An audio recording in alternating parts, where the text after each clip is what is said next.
svim pratiocima Sport MTS kanala. Večeras možemo reći nestandardno veče u hali Aleksandar Nikolić. Možda standardno kada je u pitanju utakmica, večeras utakmica između Crvene zvezde i Valencije, ali nestandardno kada je u pitanju MTS. Večeras su tu pobednici nagradnog konkursa Budi i ti, Zvezdin i naš gost iz prvog reda. Ti momci su večeras sa nama i mi ćemo malo porazgovarati sa njima da vidimo da li su uzbuđeni, da li su srećni što su upravo oni pobedili u ovom konkursu i naravno da li im se dopada uopšte ideja da iz prvog reda prate svoj omiljeni klub. Večeras sa nama, molim te, predstavi nam se i reci nam odakle dolaziš i pre svega čestitam ti na ovome. Hvala, zovem se Miroslav Stanović i dolazim iz Beograda. Kaži ti meni sad jedno prosto pitanje za početak sa moje strane. Pratiš Zvezdu od malih nogu, pretpostavljam, nije ti prvi put da si ovde, ali tako? Da, i u fudbalu i u košarci, od malih nogu. Da li bi mogao da izdvojiš neku utakmicu u proteklih par sezona ili ako ti je teško da izdvojiš jednu, budući da je Zvezda stvarno briljirala poslednjih par godina, onda makar jednu sezonu ako možeš da izdvojiš? Pa u fudbalu ili u košarci? Hajde, pošto smo večeras u hali Aleksandar Nikolić, da izdvojimo košarkašku utakmicu. Prošle sezone je odigrala efikasno Zvezda. Znači, celu prošlu sezonu. Sada vezano za ono zbog čega smo između ostalog večeras ovde, a to je usluga koju MTS nudi, u pitanju je boks usluga. Ti si korisnik, je li tako? Jesam, već 6 godina. 6 godina. I kaži mi, kada je ovaj konkurs otvoren, šta te je prvo privuklo? Da li te je privuklo to što voliš Zvezdu? Da li te je privuklo to što su interesantne nagrade? Ili video si jednostavno boks i kažeš pa ja sam korisnik, što da ne pokušam? Kockice su se poklopile, navijam za Zvezdu i korisnik sa MTS-om. Znači, baš pravi boks paket. Da li si zadovoljan? Jes. Jel bi nešto promenio? Ne bi ništa. Dobro, puno ti hvala na...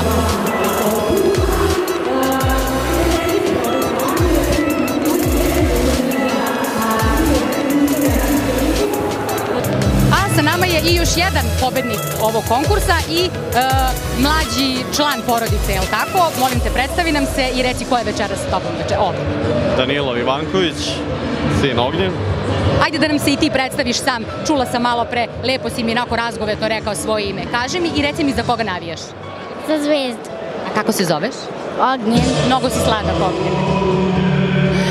I vas da pitam, korisnici ste boks usluga, je li tako? Tako je, da. Sada, pre svega, pre nego pređemo na pitanja vezano za boks usluge, kao i sa prethodnim takmičarem, odnosno pobednikom, šta vas je privuklo da se prijavite za konkurs? Mislite da imate sreće u tome, ljubav prema Crvenoj zvezdi, šta je bilo u pitanju? Ljubav prema Crvenoj zvezdi iznad svega, ali imam i sreće, dobio sam nagrade pre. Koliko dugo koristite boks usluge? Mislim od 2011. 12. tako, od kako je bukvalno izašlo na tržište boks paket. Znači zadovoljni ste? Da, apsolutno. Jel bi nešto promenili i popravili? Pa ne. Da li bi možda mogao da izdvojiš nekoga od igrača, možda iz ove sezone ili iz prethodnih sezona, nekoga koji je ostavio utisak na tebe konkretno? Pa teško izdvojiti nekoga, stvarno. Ne znam, možda Branko Lazić. U borbenosti i sve. Naš kapitan. Dobro. Puno hvala. Ja ću vas sada ostaviti da se smestite ovde u prvi red, tamo gde ste u stvari pozvani da budete večeras. To je to što se nas tiče za sada odavde. Veliki pozdrav.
Učesnici i pobednici MTS-ovog konkursa su i dalje tu, bez obzira što su tribine prazne, prvi redovi su prazni, stvari su se stišale, pa hajde da vidimo sada ovako, da mi kažete nešto o utiscima o ovoj utakmici, iako možda rezultat nije bio zadovoljavajući, ali to ne treba da nas obeshrabri, je li tako?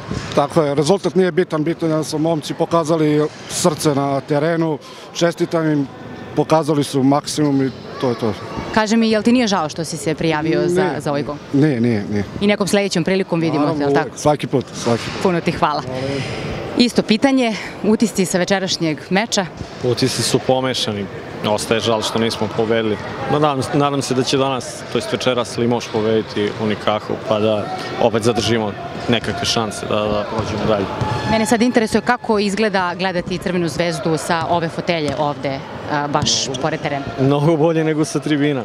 Bukvalno imate osjećaj kao da ste na parketu. Dosta bliže. Puno vas pozdravljamo iz hale Aleksandar Nikolić i vidimo se nekom narednom prilikom. Vidi mene što ću